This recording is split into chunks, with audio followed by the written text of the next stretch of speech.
नमस्कार. श्री गणेशाय नमः. वक्रतुंड महाकाय सूर्यकोटी समप्रभ निर्विघ्नं कुरु मे देव सर्वकार्येषु सर्वदा. सर्वमंगलमंगल्ये शिवे सर्वार्थ साधिके शरण्ये त्र्यंबके गौरी नारायणी नमोस्तुते. गुरुर्ब्रह्मा गुरुर्विष्णू गुरुर्देवो महेश्वरा गुरु साक्षात परब्रह्म तस्मै श्री गुरवे नमः. काषाय वस्त्रं करदंडधारिणं कमंडलुं पद्मकरेण शंखं चक्रं त्रिशूलं डमरुं गदां च श्रीपादराजं शरणं प्रपद्ये. दिगंबराय दिव्याय दिव्यरूपधराय च सदोदित परब्रह्म दत्तात्रेय नमोस्तुते. अवधूत चिंतन श्री गुरुदेव दत्त. गुरुदेव दत्त. गुरुदेव दत्त. गुरुदेव दत्त. गुरुदेव दत्त.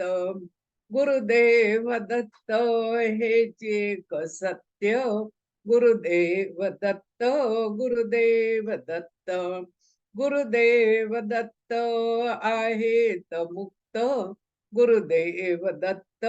गुरुदेव दत्त. गुरुदेव दत्त आम्ही तुमचे भक्त. गुरुदेव दत्त. गुरुदेव दत्त.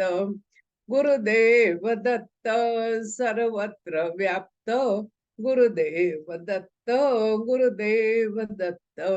गुरुदेव दत्त सर्व ज्ञान प्राप्त.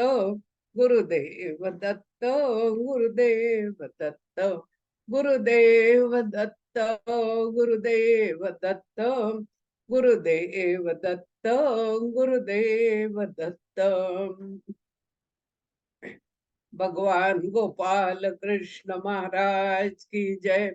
संत श्रेष्ठ श्री ज्ञानेश्वर महाराज की जय.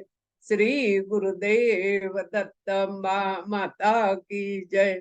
श्री लक्ष्मी केशवाय नमः. बंधू भगिनींनो, दत्तप्रबोध हा जो ग्रंथ आपण ऐकतो आहोत, अनंत सुत किंवा कावडी बाबा यांनी हा ग्रंथ लिहिला. हा ग्रंथ 61 अध्यायी असून गेल्या 5 व्याख्यानामध्ये आपण 23 अध्याय पूर्ण ऐकलेले आहेत.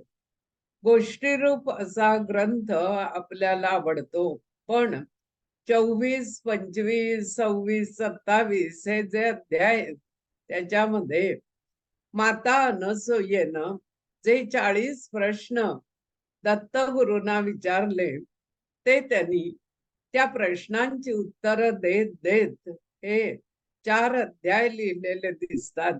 तर थोडासा तात्विक भाग जास्त असला तरी ग्रंथ जसजसा पुढे उकल होत जाते तस तस अनेक प्रश्नांची उत्तरं आपल्याला अशा ग्रंथातून मिळत असतात. 23व्या अध्यायाच्या शेवट सहस्रार्जुन आणि आपले परशुराम यांचं झालेलं युद्ध आणि दोन्ही तितकेच तुल्यबल योद्धा आहेत. शेवट सहस्रार्जुनाने शिवशंकरांना दंडवत घातला आणि ते म्हणाले की मी माझा अवतार आता इथे संपवतो. मी खूप पराक्रम केला, वैभवाची सगळी शिखरं मी पार केली, सर्व काही मिळवलं, मी बलाढ्य राजा ठरलो, पण आता मी संन्यास घेतो, भजन कीर्तनात मग्न राहतो आणि आजपासून शस्त्र खाली ठेवून मी दत्तगुरूंना शरण जातो. त्यामुळे असं झालं की वीर परशुरामांचा सुद्धा अपमान झाला नाही आणि राम अवताराचा सुद्धा मान ठेवला गेला. इथे 23वा अध्याय आपण पूर्ण केला होता आणि 24व्या अध्यायाच्या सुरुवातीला सहस्रार्जुनाची ही जी कथा आहे ती ऐकून अनसूया मातेला खूप आनंद झाला. त्या म्हणाल्या की दत्तात्रेया, या बाह्य देहाची सगळी तत्व तू मला सांगितलीस, पण आता अंतर्मनाची थोडी उकल करून दाखव. आईला पडलेल्या ज्या शंका आहेत त्या बघून दत्तगुरूंना सुद्धा आनंद झाला. ते म्हणाले, आई, तुझी ज्ञान मिळवण्याची उत्सुकता मला अधिक आनंदित करते. आता तुला पुढे सांगतो की आपल्या देहामध्ये एकूण नाड्या 9 आहेत.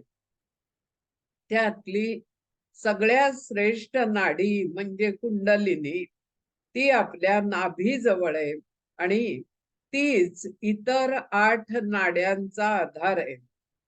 कानापासून येते ती गांधारी आणि हस्तिनी ही जी नाडी आहे ती नेत्राकडे येते. शंखिनी पायाच्या अंगठ्याकडे येते. नाकातून इडा आणि पिंगळा या नाड्या येतात, त्या कंठामध्ये स्थिरावतात. हंस आणि प्राणवाहिनी या शरीरभर फिरतात आणि पुरखा ही जी नाडी आहे ती सुद्धा महत्वाची नाडी सबंध शरीराला नियंत्रित करते. वज्र नाडीचे गुज हे सद्गुरू सांगू शकतात, ते वर्णन करण्यासारखं नाही. या 9 नाड्या आपल्या शरीरात आहेत आणि एक वेगळी नाडी 9 पेक्षा वेगळी, त्या नाडीचं नाव त्यांनी सांगितलं आपल्या आईला, ती सुषुम्ना नाडी. गुरु कृपा असेल तरच आपल्यातली वज्र नाडी जागृत होते आणि मणिपुरी चक्र जागृत झालं की सगळ्या गोष्टींचं अस्तित्व आपल्या देहाला समजतं. त्याशिवाय त्यांनी आईला सांगितलं की आपल्या शरीरामध्ये वेगवेगळे 16 सांधे आहेत. घोटे, गुडघे, कंठस्थल, मनगट, कोपर, खांदे, हृदय, कंठ, मस्तक, शीर अशा ठिकाणी वेगवेगळे जे सांधे आहेत आणि सबंध शरीरभर 72 कोठ्या आहेत. म्हणजे छोट्या छोट्या अशा कोठ्या, त्याच्यामध्ये अनेक गोष्टी साठवून ठेवण्याचं सामर्थ्य आणि शरीराला ज्या ज्या वेळी जी गोष्ट कमी पडेल ती त्या कोठ्यातून आपल्याला पुरवली जाते. अशा कोठ्या उदरात 2 आहेत, नाभीस्थानी 7 आहेत, कंठामध्ये 16 आहेत आणि ध्वनी साठवण्यासाठी या कंठातल्या नाड्यांचा उपयोग होतो. मग माता अनसूया म्हणाली, दत्तात्रेया, मला ही सगळी शरीर रचना तू सांगितलीस, त्यामुळे हा पिंड, हा अखंड शरीर कशातून बनलाय ते मला कळलं. आणि या पिंड निर्मितीमध्ये मुख्य जर भूमिका कोणती असेल तर ती पित्याची भूमिका असते. रज अंश हा मातेचा आहे आणि मूळ बीजांश हा पित्याचा आहे. तिसरा भाग पवनाचा म्हणजे वायू तत्वाचा. बीज अंशामुळे अस्थि, त्वचा हे आपल्याला लाभतं. मेद किंवा मांस हे रजामुळे मिळतं आणि वायू तत्वामुळे देह, मस्तक या सगळ्या गोष्टी आपल्याला लाभतात. शरीरभर एकूण हाड 360 आहेत, पण क्वचित काही लोकांना 361 हाड असतात. योग सिद्ध साधकांना एक हाड जास्त असतं. साधकाला एकदा का गुरुमंत्र मिळाला आणि या साधकानं या गुरुमंत्राचं नेहमी पालन केलं तरच त्याला सिद्धी प्राप्त होते. एक उदाहरण या ग्रंथामध्ये दिलं की जमिनीखालचं गुप्त धन शोधणारी काही माणसं असतात, आणि ही क्वचित जी माणसं आहेत ती जन्मानं पायाळू असतात. त्यांच्या डोळ्यामध्ये काजळ किंवा अंजन घातलं जातं, आणि पंचाक्षरी ही विद्या या लोकांना साध्य होऊ शकते. ही पायाळू माणसं जमिनीवरून चालत, त्यांचे डोळे बांधले जातात कपड्यानं आणि मग त्यांना चालवलं जातं. चालता चालता ती थबकतात. त्यांच्या त्या पायांना जाणवतं की इथे खोदलं असता आपल्याला धन मिळेल. आणि या विद्येला भ्रमर गुंफा विद्या असं या ग्रंथामध्ये म्हटलंय. ही विद्या ज्याला कोणाला लागते त्याला आध्यात्मिक समाधान पुरेपूर मिळतं. म्हणजे अध्यात्म विद्या विद्यानाम असं भगवद्गीतेमध्ये म्हटलं तरी ही उपजत मिळालेली अध्यात्म विद्या, त्याचा सुद्धा अभ्यास करावा लागतो. आणि त्यासाठी महत्वाचं जर काय असेल तर ते आचरण आहे. आचरणाद्वारे आपण ही विद्या मिळवू शकतो. गुरुला अनन्य भावानं शरण जावं लागतं. अवघ्या जीवनाचा आनंद या लोकांना मिळतो. त्यांना बहुतेक करून गायत्री मंत्राचं ध्यान करायला लावतात, आणि नजर स्थिर ठेवण्याची विद्या शिकवली जाते. त्यांचा पूर्ण देह या आत्मज्ञानामध्ये लीन होतो, आणि अनुभवानं हळूहळू त्यांचं हे ज्ञान वाढत जातं. तुम्ही सुद्धा क्वचित कुठे अशा प्रकारची माणसं असतात, ती पाणी नेमकं कुठे लागेल ते शोधून देतात. धनाचा साठा कुठे पुरलेला आहे हे सांगू शकतात. आणि जुन्या काळी काही मूर्ती वगैरे पुरून ठेवलेल्या असत, त्या सुद्धा उत्खनन करून काढण्यामध्ये अशा लोकांचा वाटा मोठा असेल. पर्वतांमधून विविध प्रकारची संपत्ती असते, सागरामध्ये असते, जमिनीमध्ये असते. तर जमिनीत असलेली ही संपत्ती शोधण्यासाठी पायाळू माणसांचा उपयोग आपण करून घेऊ शकतो. बहुसंख्य जनांचा जन्म हा डोक्याकडून होतो. क्वचित एखादा पायाकडून जन्म घेतलेला जो असतो त्याला उपजत आजार बरं करण्याची विद्या असते, आणि गुप्त धन शोधून काढण्याची विद्या अशा व्यक्तींना अवगत असते. फक्त त्याचा अधिक अभ्यास करून अनुभव वाढवून मग या व्यक्ती अशा प्रकारे मदत करू शकतात असं सांगून दत्तात्रेयांनी आपल्या आईला या सगळ्या गोष्टी कथन केल्या, आणि अध्याय 24वा पूर्ण झाला.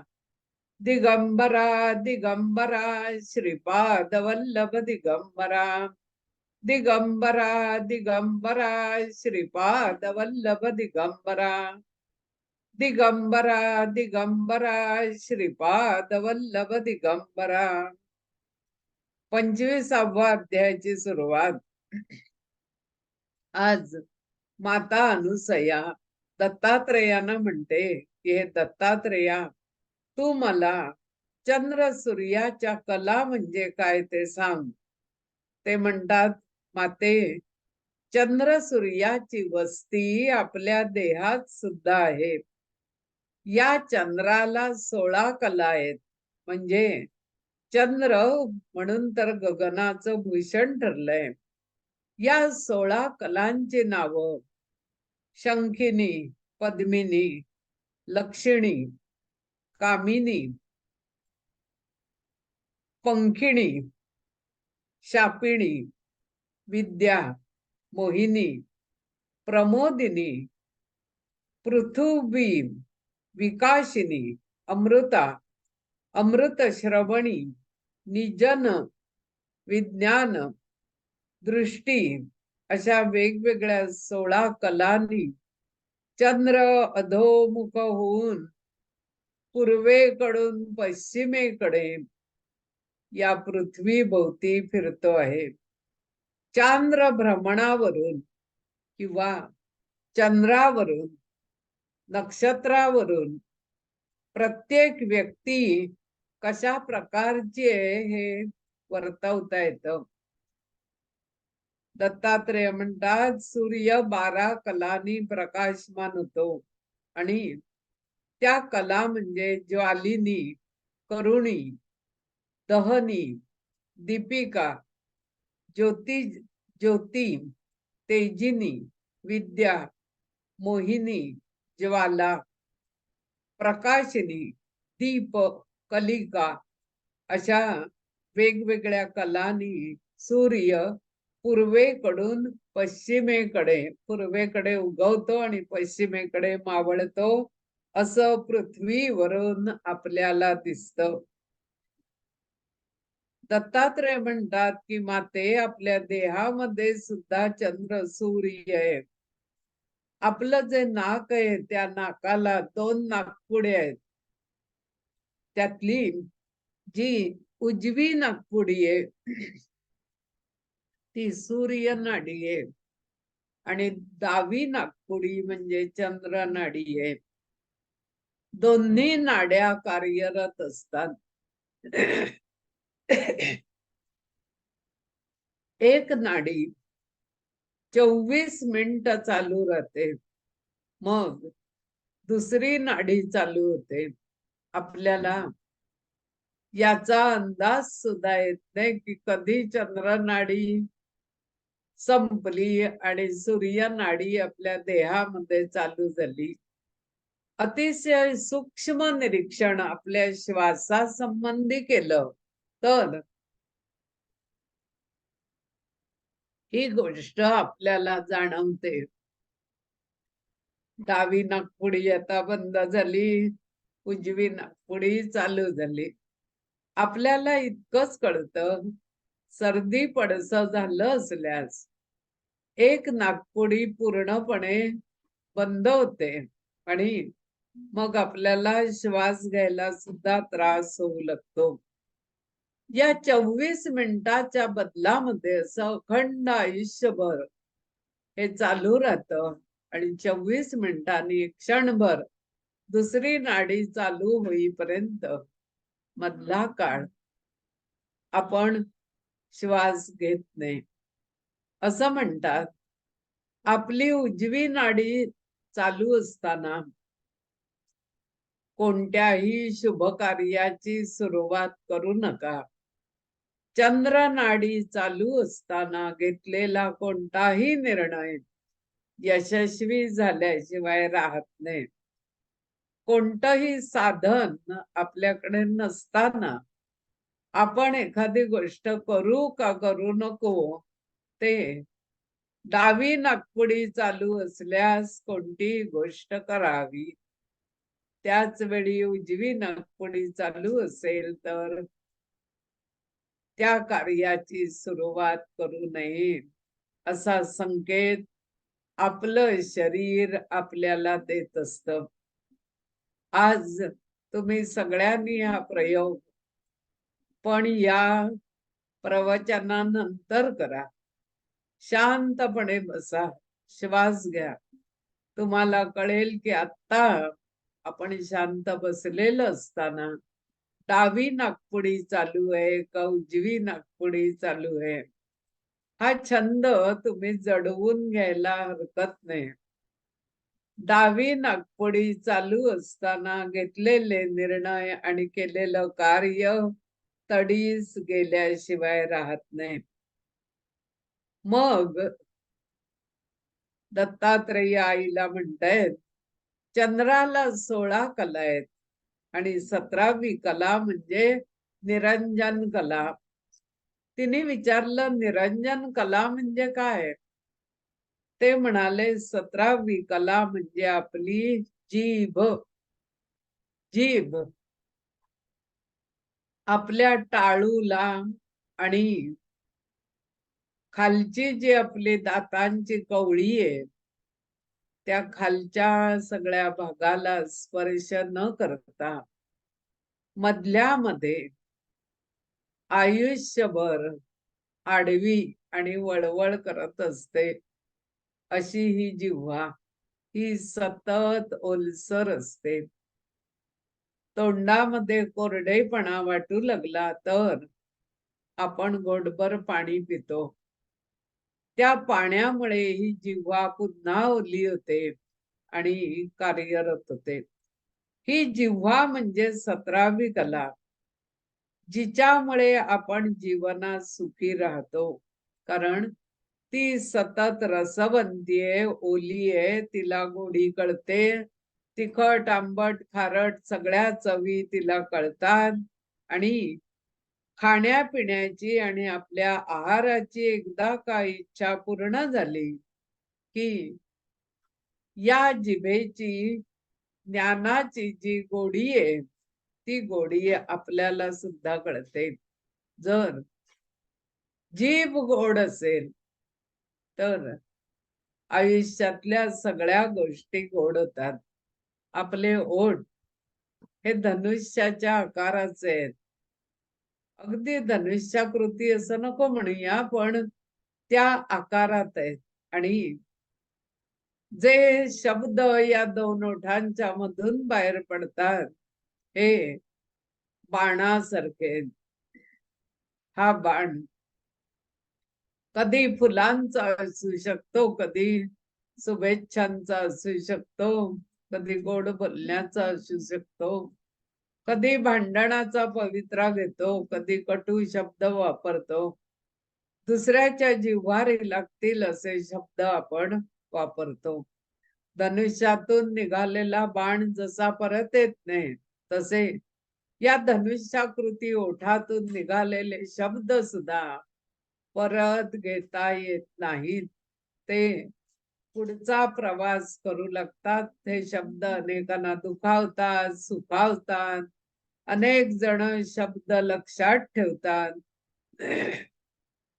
आणि या शब्दांच्या आधारे आपण आपलं जे जीवन आहे ते जीवन सुद्धा गोड करू शकतो, कटू करू शकतो, भांडू शकतो, कधी आधार देऊ शकतो, ज्ञानाची गोडी चाखू शकतो. त्याच्या पुढे ते म्हणाले की या सगळ्या जगामध्ये सप्त सागर आहेत आणि 9 खंड आहेत. तसेच आपल्या देहामध्ये सुद्धा सप्तखंड आणि 9 सप्त सागर आणि 9 खंड आहेत. नीर, क्षीर, दधी, पक्ष, सागर, रत्नाकर, मधुकर असे जे सगळे शब्द आहेत ते प्रत्येक शब्द डोळ्यामध्ये आपल्या नीर सागर आहे, जिभेवर क्षीर सागर आहे, नाकामध्ये दधी सागर आहे, तळ हातामध्ये क्षार सागर आहे, नाभी रत्नाकर आहे, मस्तक मधुकर आहे आणि हृदय धृतकर आहे. असे हे 7 सागर, नीर सागर, क्षीरसागर, दधी सागर, क्षार सागर, रत्नसागर, मधुसागर आणि धृतसागर. जगामधली खंड तुम्हाला माहित आहेत. भरतखंड, व्रतखंड, रमेक्षखंड, द्राक्षखंड, क्षयालखंड, केतुखंड, हरिखंड, सुवर्णखंड असे वेगवेगळे 9 खंड आपण भरतखंडामध्ये राहतो. इथे खाणी 4 आहेत. अंडज, उद्भिज, जारज आणि स्वेदज. अंडज अंडी देणारे सगळे पक्षी, उद्भिज, जारज आणि स्वेदज स्वेदज घामापासून सुद्धा काही बारीक कीटक तयार होतात. दत्तात्रेयांनी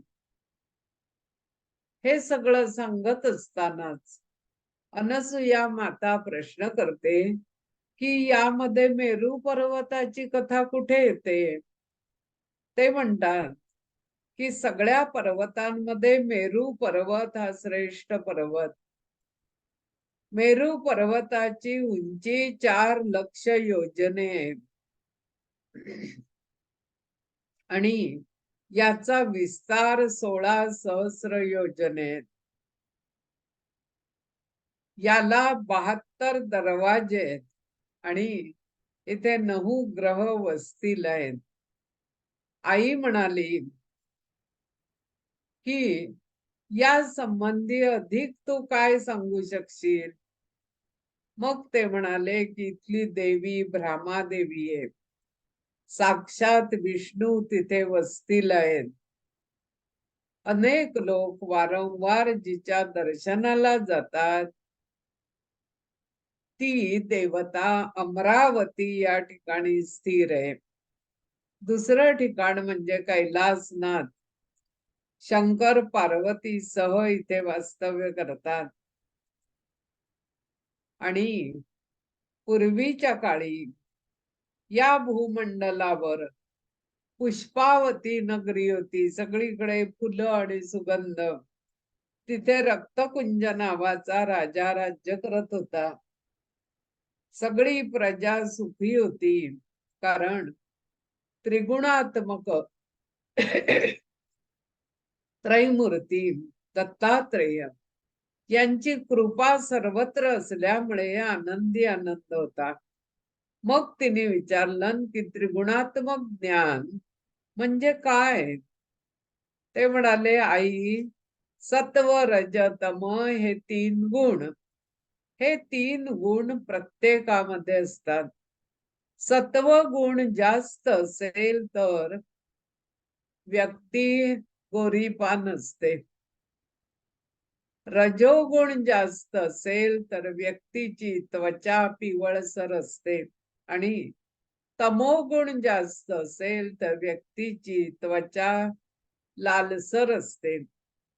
सकाळी आपण साधारण सत्वगुणी असतो कारण आपण झोप चांगली लागते, आनंदानं उठतो, काहीतरी करण्याची काम करण्याची उर्मी आपल्यामध्ये असते, तो सत्वगुण. दुपारी आपल्यामध्ये रजोगुण जागृत होतो आणि संध्याकाळी तमोगुणाचा वाढ जास्त होते. म्हणून संध्याकाळच्या वेळी मंत्र स्तोत्र काय जप या गोष्टी प्रामुख्यानं आपण करतो की आपल्यातला तमोगुण कमी व्हावा. हे सगळे जे गुण आहेत ते तेज धरून आहेत. त्याच्यावर आपला देह चालतो. प्रत्येक व्यक्तीमध्ये सत्वगुण रजोगुण तमोगुण असतोच. जसं पृथ्वी आप तेज वायू आकाश ही 5ही तत्व आपल्या सबंध शरीरामध्ये कार्यरत असतात. ज्या दिवशी पृथ्वी तत्वाचं कार्य शरीरातलं वाढतं त्यावेळी आपल्याला इथे तिथे सारखं बसून राहावं असं वाटतं. शरीरातलं अग्नितत्व वाढलं तर काहीतरी वाद घालण्याची किंवा भांडणाची प्रवृत्ती आपल्यामध्ये वाढते. अशा पद्धतीनं ही 5ही तत्व आपलं आपलं रूप आपल्याला दाखवत असतात आणि आपण ओळखू शकतो की आज आपल्यामध्ये कोणतं तत्व वाढलेलं आहे. पृथ्वी आप तेज वायू आकाश ही 5ही तत्व शरीरात असून ती आपल्याला दर्शन देतात. सत्व रज तम हे 3 गुण प्रत्येकात असून आपल्याला त्याचं दर्शन घडत असतं आणि आपल्यातले रजोगुण कमी व्हावेत, तमोगुण कमी व्हावेत म्हणून आपण प्रयत्न केला असता सद्गुणांकडे, सत्वगुणाकडे वाटचाल आपण करू शकतो, असं दत्तात्रेय आपल्या मातेला सांगतात. आणि इथे 25वा अध्याय दत्तप्रबोधचा पूर्ण झाला. दिगंबरा दिगंबरा श्रीपाद वल्लभ दिगंबरा, दिगंबरा दिगंबरा श्रीपाद वल्लभ दिगंबरा, दिगंबरा दिगंबरा श्रीपाद वल्लभ दिगंबरा. 26वा अध्याय चालू झाला. दत्तात्रेय आपल्या आईला आपल्या शरीरातल्या षड चक्रांविषयी तिने विचारलं म्हणून सांगतायत. ते म्हणाले, मी काय सांगतो ते मन देऊ नये.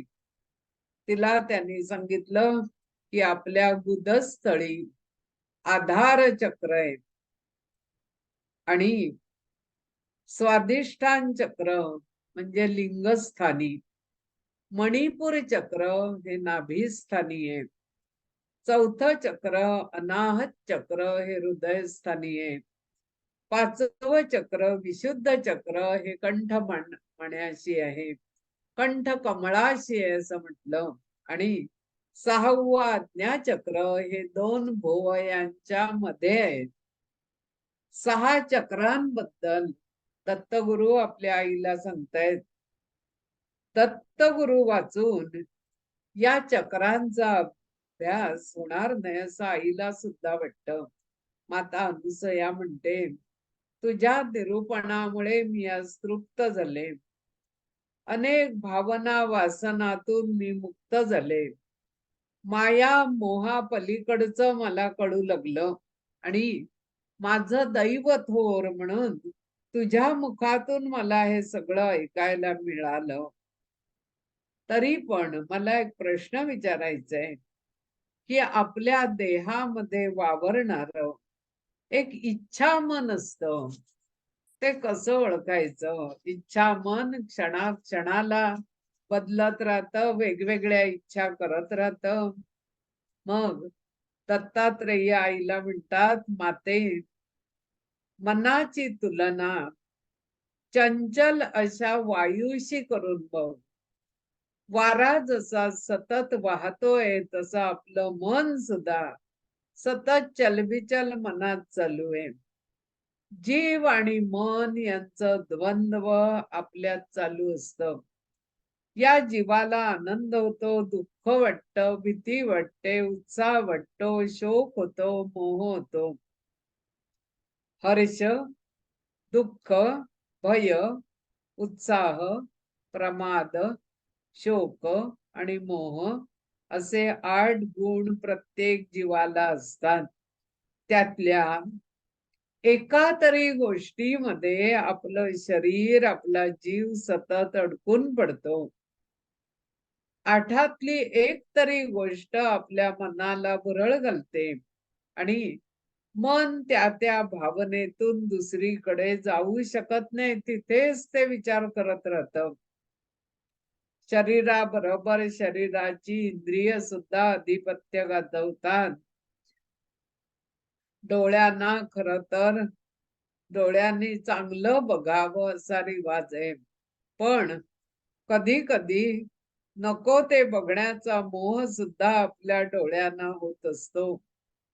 जिभेनं चांगलं ते खावं, पण खाण्यापिण्यात सुद्धा कधी कधी जीभ जे खाऊ नये ते सुद्धा तिला खावं वाटतं.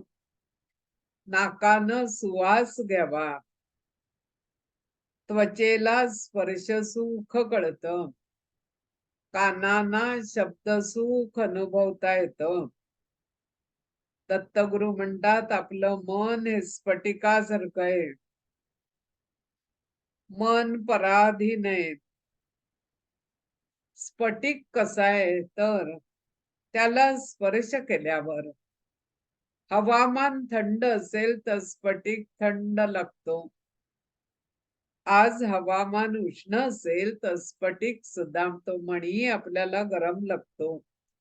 स्फटिक मण्यांची माळ अनेक जण गळ्यात धारण करतात. हा स्फटिक. थंडी असेल तर शरीराला उष्णता देतो आणि खूप उष्णता असेल स्फटिक थंड असतो आणि तो आपल्याला थंडावा देत असतो. स्फटिक म्हण्याची माळ तुम्ही बघितली असेल तर मन हे स्फटिकासारखं आहे असं या अध्यायात म्हटलं.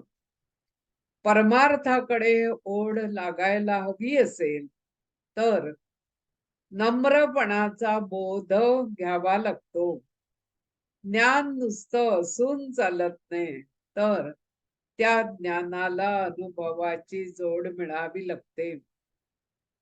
ज्ञान मिळवण्यासाठी अज्ञानाचं खंडन करावं लागतं. माणूस अभ्यासू, नम्र, भाविक, आज्ञाधारक, आध्यात्मिक सगळा काही असेल तरी सुद्धा तो नम्र नसेल तर त्या अभ्यासाचा उपयोग होत नाही. किंवा नम्रपणा व्यक्तीमध्ये नसेल, नुसताच देखावा असेल तर तो सगळी सुख अनुभवू शकत नाही. अध्यात्म विद्या जाणायची तर मुळात गुरूंच्या ठिकाणी नतमस्तक व्हावं लागतं. नम्रपणा ठेवावा लागतो. कानानी सगळं ऐकून घ्यावं लागतं. डोळ्यांनी पाहावं लागतं.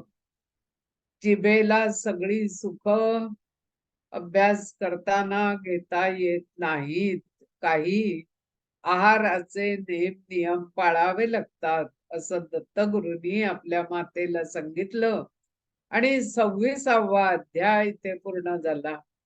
दिगंबरा दिगंबरा श्रीपाद वल्लभ दिगंबरा, दिगंबरा दिगंबरा श्रीपाद वल्लभ दिगंबरा, दिगंबरा दिगंबरा श्रीपाद वल्लभ दिगंबरा.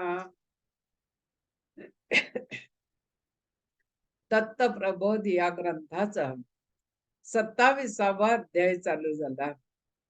या अध्यायाच्या सुरुवातीलाच माता अनुसयेनं दत्तात्रेयांना तब्बल 40 प्रश्न विचारले.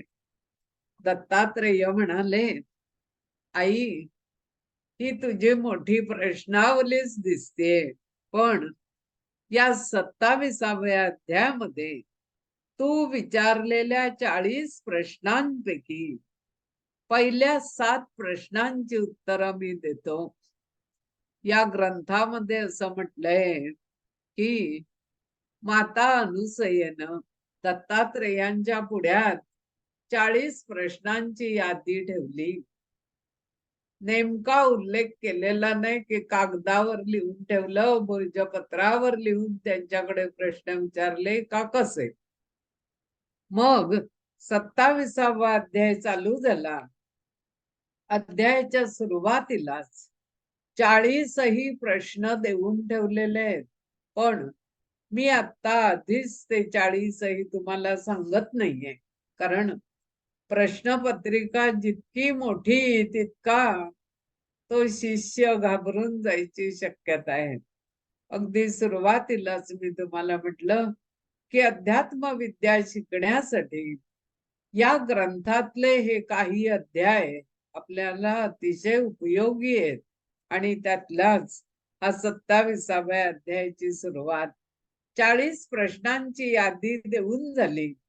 आणि मग ते म्हणतात की माते, मी सांगत असताना तुला आनंद होत गेला. जर तुला हे सगळं कळलं तर तुला आनंद नक्की मिळेल आणि तू सुद्धा हे सगळं ऐकून धन्य होशील. तिने पहिला प्रश्न असा विचारला की ब्रह्म म्हणजे काय आणि ते कसं ओळखावं. दुसरा प्रश्न विचारला शबल ब्रह्म म्हणजे काय. तिसरा प्रश्न विचारला ईश्वर कोणाला म्हणावं. जीवाची प्रचिती कशामुळे येते. प्रकृती म्हणजे काय. परमात्मा कोण आणि अधिब्रह्म कोणाला म्हणतात, असे काही प्रश्न विचारले. दत्तात्रेय म्हणाले, मी एकेका प्रश्नाचं उत्तर तुला देतो आणि तू ऐकत असतानाच ऐकणाऱ्या सगळ्यांना सुद्धा त्याचं उत्तर कळेल. ब्रह्म म्हणजे काय, या पहिल्या प्रश्नाचं उत्तर त्यांनी दिलं. ब्रह्म म्हणजे संपूर्ण विश्व. हे विश्व मुळात शुद्ध आहे, शांत आहे, निर्गुण आहे, निराकार आहे आणि अखंड आनंदाची देवाणघेवाण करणार आहे. हे विश्व श्रवणामुळे कानांना जाणवतं, पाहताना डोळ्यांना पाहता येतं, नाकाला हुंकता येतं, त्वचेला समजतं, जिवीचा जिव्हाळा अशी जीभ, तिला सुद्धा ते कळतं आणि या ब्रह्माला विशिष्ट रूपरेषा नाही. अनुभवानी हे ब्रह्म समजून घ्यायचं. हे ब्रह्म अविनाशी आहे, त्याला काही अस्त्र लागत नाही, अग्नी जाळू शकत नाही, शस्त्र मारू शकत नाही, ब्रह्म विटत किटत नाही, पाण्यात बुडत नाही, चराचरामध्ये ते व्यापक आहे. भगवद्गीतेच्या 2ऱ्या अध्यायामध्ये 23वा श्लोक याबाबत आहे. नैनम छिदन्ति शस्त्राणि नैनम दहति पावकः न चैनम क्लेदयन्त्यापो न शोषयति मारुतः. आणि त्याच्या आधीचा श्लोक आहे 2ऱ्या अध्यायामध्ये 22वा. वासासि जीर्णानि यथा विहाय नवानि गुह्याति नरोपराणि तथा शरीराणि विहाय जीर्णा नन्यानि संयाति नवानि देही. हे श्लोक किंवा त्याचा अर्थ म्हणजेच ब्रह्म. आणि ते जाणायचं असेल तर गुरुकृपा हवी. काहींना खूप फिरायला आवडतं, काहींना वाचन आवडतं, काहींना वारंवार खाणं आवडतं, काहींना चालणं आवडतं, काहींना बोलणं आवडतं, आपली सुखदुःख सांगणं आवडतं. हे सगळं जरी डोळ्यांनी आपल्याला कळतं, कानांनी शब्द कळतात, नाकानं गंध कळतो, जिव्हेला सगळी सुख समजतात, तरी सुद्धा प्रत्येकाला या सगळ्यामधून सुद्धा अधिक काहीतरी आवड असतेच. जीवनात या सगळ्या गोष्टी महत्वाच्या आहेत. कारण खायला तर हवं, श्वास घ्यायला हवा, कधी दुसऱ्यांचं ऐकायला सुद्धा हवं, डोळ्यांनी स्वतः पाहून अनुभव घ्यायला हवा, त्वचेमुळे हे सगळं कळायला हवं. आणि हे सगळं आपल्याला जोपर्यंत कळतंय तोपर्यंत आपली प्रकृती चांगली आहे हे सुद्धा कळायला हवं.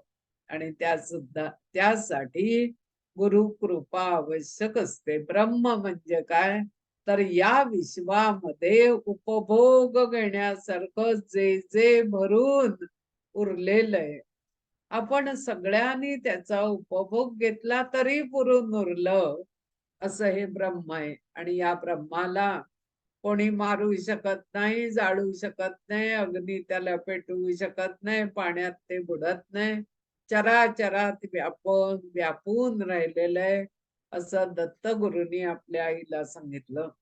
आता तिचा प्रश्न आहे की शबल ब्रह्म म्हणजे काय. शुद्ध ब्रह्म म्हणजे शबल ब्रह्म. अहम ब्रह्मास्मी हे तत्व माये सहित निर्माण झालं.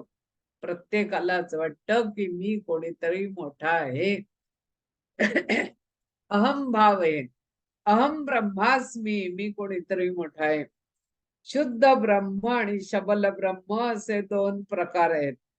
शुद्ध ब्रह्मामुळे जीवाला इच्छा निर्माण झाल्या आणि शबल ब्रह्मामुळे या इच्छा पूर्ण करताना संभ्रम निर्माण झाले. स्वतःच्याच विचारातून काहीतरी निर्माण करणे म्हणजे शबल ब्रह्म आहे. आणि हे उक्ती कृतीतून माणसाच्या जाणवतं की या माणसाला भयंकर शंका आहेत. स्वतःच स्वतःच्या शंकांचं निरसन करता यावं. ईश्वर चराचरात भरलंय. तो तारक आहे, तो मारक आहे, विघ्नहारक आहे, बुद्धिदायक आहे, सगळं काही आहे. जसं आपण त्याच्याकडे बघणार तसा तो आपल्याला दिसणार.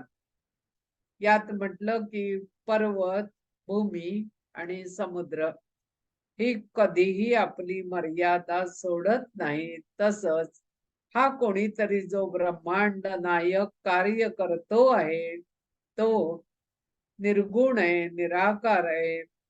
जे जे उत्तम आहे ते त्याच्याकडे आहे. त्याला ते जाणवतो आणि तो दुसऱ्यांना देतो आहे. त्याचा उपभोग आपण घेतोय. 5 ज्ञानेंद्रिय आणि 5 कर्मेंद्रिय याच्या द्वारा जीव शरीराला सगळं पुरवतो आहे आणि त्यालाच आपण शबल ब्रह्म असं म्हटलं. जीव असेल तिथे प्रकृती आहे. मूळ ब्रह्मापासून इच्छा निर्माण झाली की त्यातून माया मोह निर्माण होतात. त्यांनी काही सामर्थ्य मिळवली तीच प्रकृती होय. आईनं तिसरा प्रश्न या अध्यायामध्ये विचारला. पहिला विचारला होता ब्रह्म म्हणजे काय, शबल ब्रह्म म्हणजे काय, ईश्वर कोणाला म्हणावं आणि जीवाची प्रचिती कशामुळे येते असा तिचा पुढचा प्रश्न आहे. त्या प्रश्नाचं उत्तर देताना ते म्हणतात की प्रकृती ही मूळ ब्रह्मापासून निर्माण झाली आणि त्यातून माया मोह यांचा जन्म झाला. त्यातून काही जणांना सामर्थ्य मिळालं आणि हे सामर्थ्य म्हणजेच प्रकृती आहे. जन्मतः काही गोष्टी आपल्याला लाभतात आणि काही आपल्या इच्छेनंतर इच्छेनुरूप आपण मिळवतो. परमात्मा म्हणजे जो आत्मा स्वतःच्या देहात आहे त्याच आत्म्याचा एक अंश दुसऱ्याच्या देहात आहे. म्हणजे परमात्मा जाणणं असं त्याला म्हणतात. मी तूपणाचा भाव इथे राहत नाही. ब्रह्मामध्ये आद्य कोण असा प्रश्न मध्येच तिने विचारला. मग दत्तात्रेयाने उत्तर दिलं, या संबंध ब्रह्मामध्ये जर आद्य कोण असेल ते श्री गजानन गणेश हा आद्य आहे. चंद्र सूर्य हे अंत्य आहेत आणि कैलासाधिपती शिवशंकर हे काष्ट पाषाण सर्वत्र भरलेले आहेत. आणि मग तिने पुढे विचारलं की निश्चय करून आपण काही गोष्टी मिळवू शकतो. चराचराची अवस्था यातून आपल्याला हवं ते आपण मिळवू शकतो. अध्ययनानं मिळवू शकतो, उपासनेनं मिळवू शकतो, युद्ध करून मिळवू शकतो, वैश्यवृत्तीतून मिळवू शकतो, क्षुद्र मिळवू शकतो, शेती करणारा मिळवू शकतो, पशुपालन करणारा मिळवू शकतो. हे मिळवत असताना आपल्या मर्यादांचं उल्लंघन आपण करता कामा नये. एवढंच एक तत्व या ग्रंथाच्या 27व्या अध्यायामध्ये सांगितलेलं दिसतं. मूळ आचार,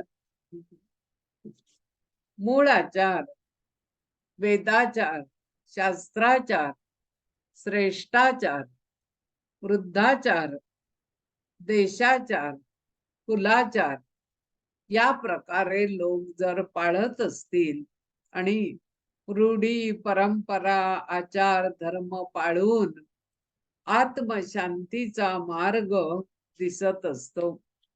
वेदांनी सांगितलेल्या गोष्टी प्रमाण मानणं म्हणजे वेदाचार. शास्त्रानुसार वागणं शास्त्राचार. श्रेष्ठ लोक जे आचरण करतात तसं आपण करणं श्रेष्ठाचार. घरातल्या वृद्ध व्यक्तींचंही आचरण असतं. त्यातल्या चांगल्या गोष्टी घेऊन वागणं वृद्धाचार. आपले कुलाचार काही असतात, आपल्या देशाचे आचार असतात आणि ते पाळून रूढी परंपरा यानुसार आचरण ठेवून आत्मशांतीचा मार्ग आपल्याला मोकळा होत असतो.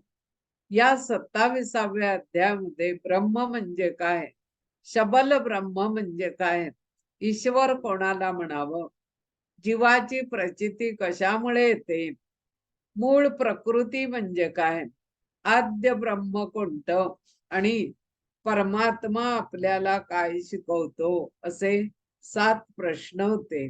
आणि या प्रश्नांची उत्तरं देऊन त्यांनी 27वा अध्याय पूर्ण केलेला आपल्याला दिसतो. दिगंबरा दिगंबरा श्रीपाद वल्लभ दिगंबरा, दिगंबरा दिगंबरा श्रीपाद वल्लभ दिगंबरा, दिगंबरा दिगंबरा श्रीपाद वल्लभ दिगंबरा.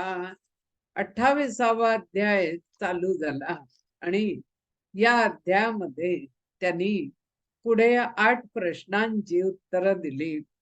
आईनं जे 40 प्रश्न विचारले, पहिल्या 7 प्रश्नाची उत्तरं 27व्या अध्यायात दिली. पुढच्या 8 प्रश्नांची उत्तरं 28व्या अध्यायात दिली. त्यातला पहिला प्रश्न विचारला की निश्चय म्हणजे काय, चांगलं कर्म कोणतं आणि हा निश्चय आपण कसा करू शकतो, असा प्रश्न तिने विचारला. चांगलं कर्म करण्यासाठी 5 ज्ञानेंद्रिय आणि 5 कर्मेंद्रिय आपापली कामं व्यवस्थित करत राहावीत म्हणून शरीराची जपणूक करणं, यालाच त्यांनी म्हटलं की निश्चय. निश्चय कधी पूर्ण होऊ शकतो, तर आपलं शरीर आधी नीट असेल तर केलेला निश्चय पूर्ण होऊ शकतो. काही कर्म प्रारब्धानं घडतात, लाभ हानी आनंद दुःख, आणि त्याला काही इलाज नसतो. काही कर्म पूर्वजन्माच्या पुण्याईनं घडतात. कर्माचे प्रकार 3: सत्वगुणी कर्म, रजोगुणी कर्म आणि तमोगुणी कर्म.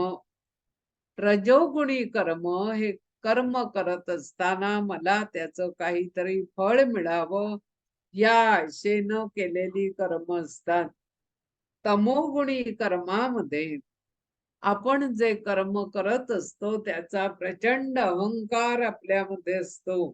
आणि सात्विक कर्म जी केली जातात ती कर्म दृढ असतात, सुखदुःखामध्ये न डगमगता ती केली जातात आणि संकल्प विकल्प या कर्म करताना या गोष्टी मनात नसतात.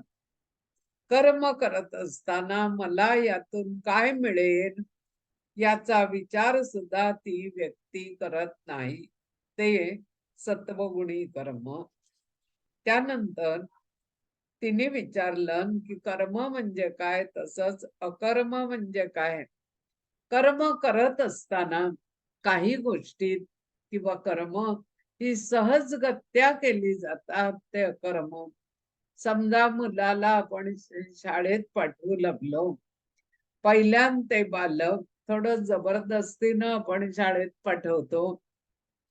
पाटी घे म्हणजे घे, लिही म्हणजे लिही, त्याला काही अमीष दाखवतो की एवढं लिहून झाल्यावर खाऊ देतो वगैरे, फिरवून आणतो. तो बालक ते काम करू लागतो. पण हळूहळू त्याला शिकण्याची गोडी लागते आणि त्याच्या पुढे जाऊन तो आपला अभ्यास आपण करू लागतो. आणि आता रोज थोडाफार अभ्यास केल्याशिवाय त्याला चैन पडत नाही. त्यावेळी तो अभ्यास म्हणजे त्याचं अकर्म होतं. कर्म करायचंय, पण कर्म केल्याशिवाय ज्यावेळी चैन पडत नाही त्यावेळी त्या कर्माचं अकर्मात रूपांतर होतं. आईने विचारलं की श्रेष्ठ तप कोणतं. ते म्हणतात की अपरोक्ष ज्ञान मिळवणं आणि ते मिळण्यासाठी प्रयत्न करणं म्हणजे श्रेष्ठ तप. योगी भूतलावावर असतात, पण ते आत्मस्वरूपी निमग्न राहून कार्य करत असतात, ज्ञान मिळवत असतात, आणि तेच म्हणजे श्रेष्ठ तप आहे. कोणत्याही हेतू ठेवून केलेलं नाही, कोणाची जबरदस्ती नाही. स्वतः तो जीव तप करण्यासाठी आतुर आहे आणि त्यातून तो ज्ञान मिळवतो. त्या तपामध्येच निमग्न राहतो. जप, तप, पूजा, ध्यान, यज्ञ, याग, दान ही सगळे प्रकार म्हणजेच तप आहे. ज्यांच्या मनात सदैव राग, क्रोध, द्वेष, अहंकार, मत्सर, दंभ असे विचार थैमान घालत असतात, ती माणसं तप करू शकत नाही. सर्व भावनांवर आपण वर्चस्व गाजवू शकत नाही. या सगळ्या भावनांवर आपण विजय मिळवू शकत नाही. त्याच्या पुढचा प्रश्न त्याने विचारला की असुर कोणाला म्हणावं? असुर म्हणजे राक्षस. राक्षस कोण? पुढे तिनं विचारलं ज्ञान म्हणजे काय आणि अज्ञान म्हणजे काय. या देहात अनेक इंद्रिय प्रबल आहेत. या सगळ्या इंद्रियांचा अधिपती कोण असेल तर शरीर, आणि या शरीरामधलं मन.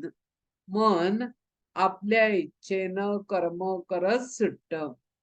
मनाच्या दोन पत्नी आहेत, एक आहे सुमती आणि दुसरी आहे कुमती.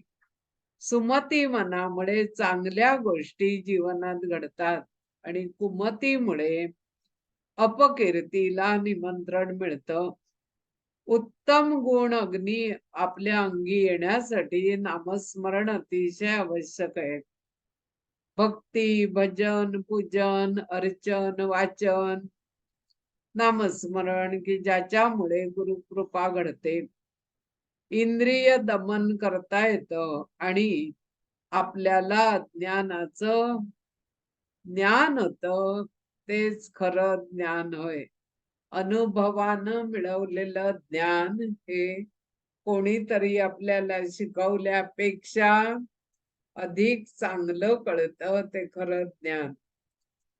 तिनं विचारलं की अज्ञान कशाला म्हणायचं? एवढं विश्व साकारलेलं असून आपण मात्र आपली मुलं, आपले आप्त, संसार यात अगदी घडून जातो. आपली कर्तव्य सुद्धा विसरतो, ते अज्ञान असं म्हटलंय. सर्पदंश झालेल्या मुलाला गुळाचा खडा सुद्धा कडू लागतो असं म्हणतात. त्याला मिरची पावडर खायला दिली तर ती गोड आहे असं म्हणतो, कारण विष त्याच्यामध्ये भिनलेलं असतं. तशीच अवस्था, हा एक सुंदर दाखला या ग्रंथात दिलाय की तशी अवस्था अज्ञानी माणसाची होते. तो नेहमी कटू शब्दांचे डंख मारतो, त्यामुळे हे अज्ञान अधिकच वाढत जातं. आत्मस्थिती ज्याला कळली, तो या ज्ञानाला दूर करू शकतो. आत्मस्थिती, थोडं चिंतन करावं, विचार करावा आणि मग त्या स्थितीचं खंडन करावं. त्यातून आपल्याला योग्य काय आणि अयोग्य काय ते कळतं. इथे दत्तप्रबोध ग्रंथाचा 28वा अध्याय पूर्ण होतो आणि आईनं विचारलेले जे प्रश्न आहेत की चांगलं कर्म म्हणजे काय, अकर्म कधी बनतं, श्रेष्ठ तप कोणतं, असुर कोण, ज्ञान म्हणजे काय आणि अज्ञान म्हणजे काय, या प्रश्नांची उत्तरं दत्तगुरूंनी दिलेली आहेत आणि अध्याय समाप्त केलेले आहे. आपण सुद्धा आज इथे थांबतो आणि मग दत्तांची आरती करून प्रसाद ग्रहण करून आजच्या व्याख्यानाचा शेवट होईल. दिगंबरा दिगंबरा श्रीपाद वल्लभ दिगंबरा, दिगंबरा दिगंबरा श्रीपाद वल्लभ दिगंबरा, दिगंबरा दिगंबरा श्रीपाद वल्लभ दिगंबरा. श्री गणेशाय नमः. सुख करता दुःखहर्ता वार्ता विघ्नाची, नुरवी पुरवी प्रेम कृपा जयाची, सर्वांगी सुंदर सिंदुराची, कंठी झळके माळ मुक्ता फळाची. जय देव जय देव जय मंगल मूर्ती, दर्शन मात्रे मन कामना पूर्ती. जय देव जय देव.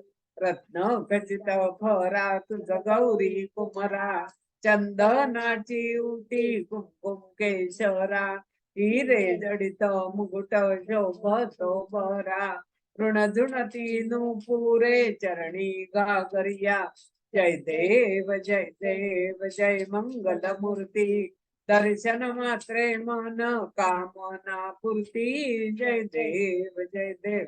लंबोदर पीतांबर फणीवर बंधना, सरळ चंड वक्र तृंड स्त्री दास रामाचा वाटपाहे सदना, संकटी पावावे निर्वाणी रक्षा, सुरवर वंदना.